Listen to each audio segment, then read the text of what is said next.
안녕하세요. 아재 책톡입니다. 오늘도 알고 먹으면 더 맛있는 커피 이야기 2편 영상을 이어가 보겠습니다. 오늘은 커피는 어떻게 만들어질까라는 주제로 얘기해 보려고 합니다. 이 책에 대한 소개를 잠깐 하면요. 이 커피 교과서라는 책은요. 아주 작은 분량의 커피에 대해서 어떤 전반적인 지식을 굉장히 콤팩트하게 담고 있는 책이었고요. 이 커피는 어렵지 않아라는 책은 프랑스에서 제일 많이 팔린 커피 교과서라고 하는데요.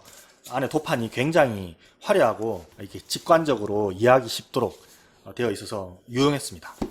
오늘 영상은 지금까지와는 조금 방식을 달리해서 이 책들에 나와 있는 방식대로 제가 실제로 커피를 한번 직접 만들어 보는 그런 과정들도 있습니다. 브이로그 방식이라서 조금 어색하더라도 재밌게 봐주셨으면 좋겠습니다. 커피 하면은 쓴맛만 있다고 생각하기 쉬운데요. 커피에는 이 쓴맛뿐만 아니라 신맛, 단맛도 있습니다. 쓴맛, 신맛, 단맛, 설탕맛. 최근에는 우리나라에서도 이 신맛이 좀 부각되면서 커피가 이 신맛이 나는 음료구나 하는 인식이 점점 퍼지고 있습니다. 저도 아는 분이 요즘 그 핫하다는 블루보틀에 가서 사온 그 커피를 제가 한번 얻어 먹어봤는데요. 야, 엄청 시더라고요. 그래, 그러면 이제 커피가 쓴맛도 있고 신맛도 있다는 걸 알겠어. 그러면 도대체 단맛은 뭐야? 커피가 원래 이 과육이 있는 열매라서 기본적으로 단맛이 있습니다. 요즘은 이 단맛이 좋은 커피가 비싸게 거래된다고 합니다. 하지만 이 과육 부분이 너무 작아서 이걸 과일처럼 이렇게 먹을 수는 없어요. 그리고 커피 체리의 과육은 금방 상하고 발효가 되기 때문에 커피를 수확하자마자 이 과육부터 제거해야 됩니다. 말리고 씻고 까고 하면서 이 과육과 파치먼트를 제거하는 과정을 거쳐야 비로소 우리가 이제 보통 생두라고 부르는 이 초록색 커피 씨앗이 나오는데요. 이러한 작업을 프로세싱, 정제 작업이라고 합니다. 이 정제 작업을 어떤 방식으로 하느냐에 따라서 커피 맛이 달라진다고 합니다. 정제법에는 크게 두 가지가 있는데요. 내추럴과 워시드가 그것입니다. 번역하면 이제 자연 건조식과 수세식이라고 할 수 있습니다.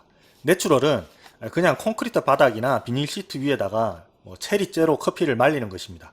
말린 다음에 이 과육과 파치먼트를 한꺼번에 까서 생두를 넣습니다. 물이 귀한 곳에서는 수세식을 할 수 없으니까 이런 자연 건조 방식을 씁니다. 과육체로 말리니까 과육의 단맛이 그 커피콩에 들어가서 커피도 달고 향이 강렬하고 좋습니다. 그런데 이제 불순물도 들어가 있고 덜 익은 콩도 들어가고 벌레도 꼬이고 콩이 상할 수도 있고 이 뭔가 그 결과물이 균일하지가 않아요. 그냥 이제 정근대적인 방식인 거죠. 그러다 보니까 커피 맛도 안정적이지 않았습니다. 그래서 예전에는 워시드 방식보다 좋은 콩으로 취급을 안 해줬는데요.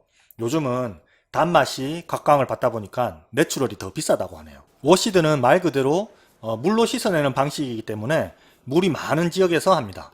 커피를 먼저 이제 수조에 집어넣어서 덜 익은 열매와 불순물들을 걸러냅니다.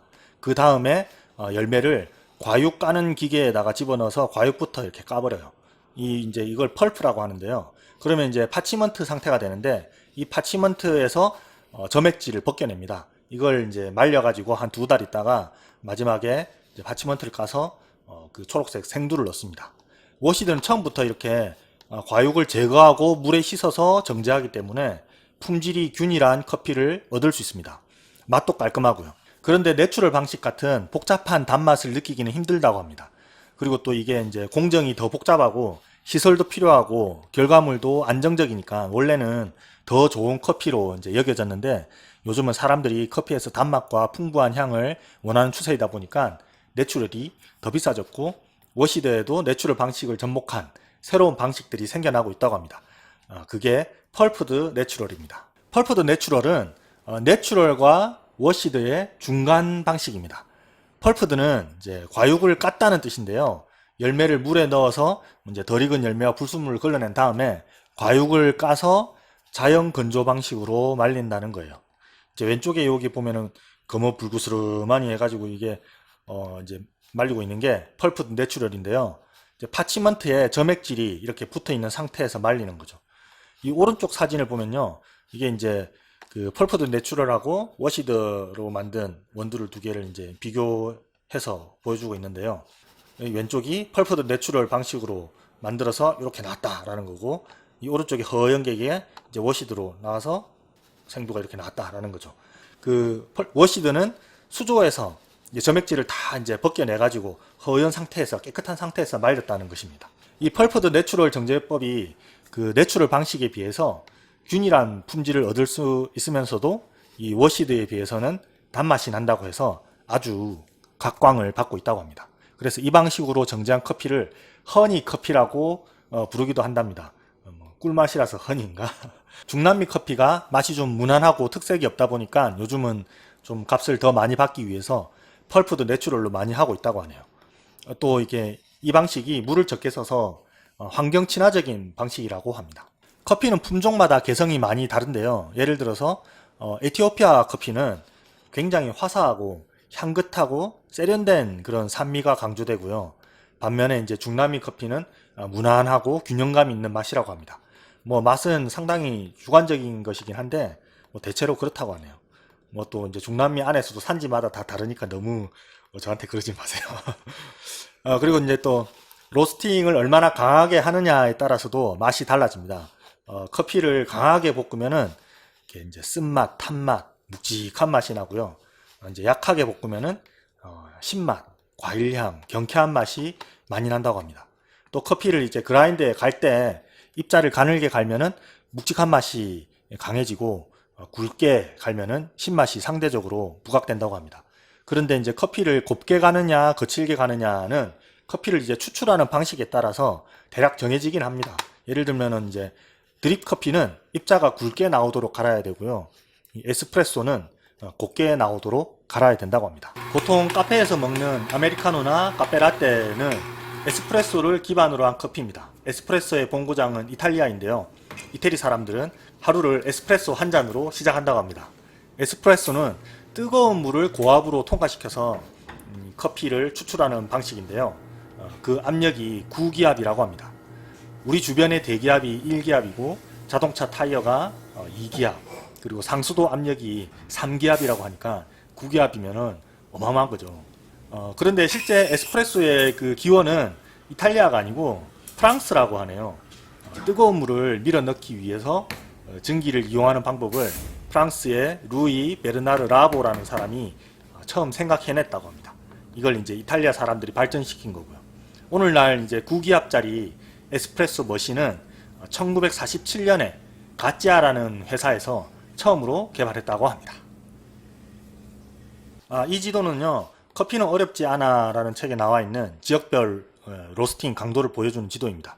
로스팅 정도를 보면 유럽에서도 북쪽으로 갈수록 커피를 약하게 볶고 이렇게 남쪽으로 올수록 진하게 볶아요. 그래서 강하게 볶는 등급이 프렌치이고 그것보다 더 강하고 최고로 강하고 시커멓게 볶는 게 이탈리안이라고 합니다. 요즘은 커피를 좀 약하게 볶아서 신맛으로 먹는 게 좀 트렌디한 거고, 좀 다크하게 먹거나 설탕을 넣어서 먹으면 좀 촌스럽고 아재 같다고 하잖아요. 그런데 실제로 이탈리아 본고장에서는 이탈리안 로스팅까지는 아니더라도 꽤 강하게 볶는 걸로 먹고 또 에스프레소에 설탕을 타서 먹는다고 하니까 좀 아이러니하죠. 심지어 이탈리아에서는 로부스타까지 섞어서 볶는다고 해요.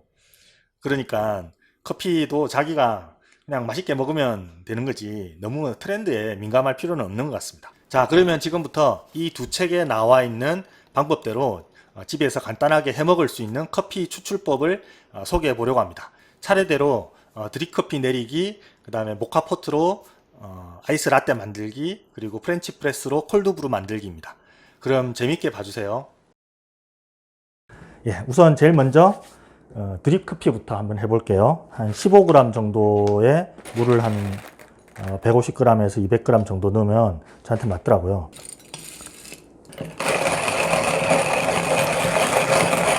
자, 커피가 아주 보면 굵게 갈렸죠? 네, 거름종이를 이렇게 접어가지고 물을 넣을게요. 150g에서 200g 정도 물을 넣겠습니다. 이렇게 원을 그리면서.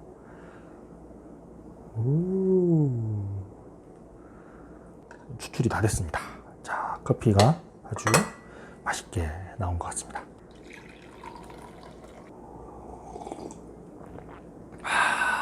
이 이디오피아 커피의 그 산미가 느껴지는 아주 좋은 맛입니다. 쓰지도 않고요. 적당히 쉬면서 화사한 그런 맛이네요. 좋은데. 자, 그 다음 모카포트로 가지고 커피를 한번 만들어 보겠습니다. 이 모카포트는 에스프레소가 9기압이면 이 모카포트는 1.5기압 정도라고 하네요. 모카포트에 들어가는 커피는 아까는 이디오피아 커피였는데 이거는 이제 케냐하고 뭐 콜롬비아, 좀 약간 다크한 맛의 커피입니다. 모카포트는 그 분쇄도를 조금 더 가늘게 해야 됩니다. 그래서 제가 이렇게 조금 가늘게 조정해서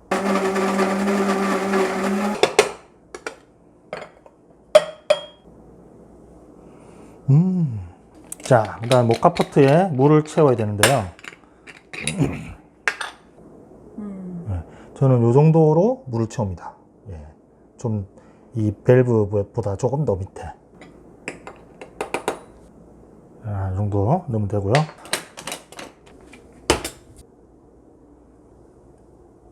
이 밑에 보일러가 가열되면서 물이 압력에 의해서 나오고, 그러면서 이제 커피가 추출되는 거죠. 모카포트에 저는 카페라떼로 해서 먹어보겠습니다. 80g에서 90g 사이로 에스프레소 샷을 이렇게, 색깔이 이제 제대로 나온다. 이게 50g이 들어갔네요. 에스프레소는. 네. 이렇게 얼음도 듬뿍. 고소하다. 이 프렌치 프레스로 콜드 브루를 한번 만들어 보겠습니다. 원래 이제 프렌치 프레스는 여기에 있는 이 철제 그릇망이 이제 커피의 찌꺼기를 걸러주고 커피 원액만 위로 올라올 수 있도록 해주는 건데요. 이게 맛이 약간 그 그름종이는 기름 성분을 다 제거하는데 이거는 기름 성분이 그대로 다 올라오기 때문에 커핑할 때에 가장 가까운 맛이 나는데요. 저는 별로더라고요. 그래서 저는 주로 콜드브루 해 먹을 때만 사용합니다. 커피를 50g.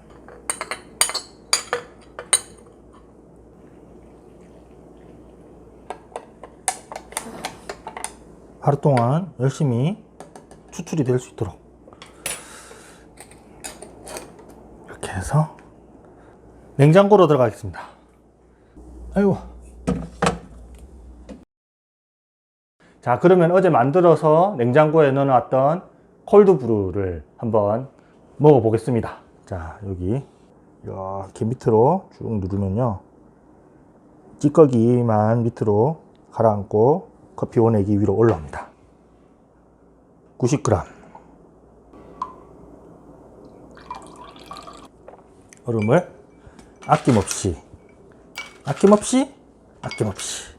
이렇게 넣고요. 뭐 기호에 따라서 커피를 조금 더 넣을 수도 있고요. 예, 커피 좀 더 넣으니까 더 좀 비주얼이 좋네. 커피를 더 넣으니까 좀 더 콜드브루 같네요. 예, 이렇게 해서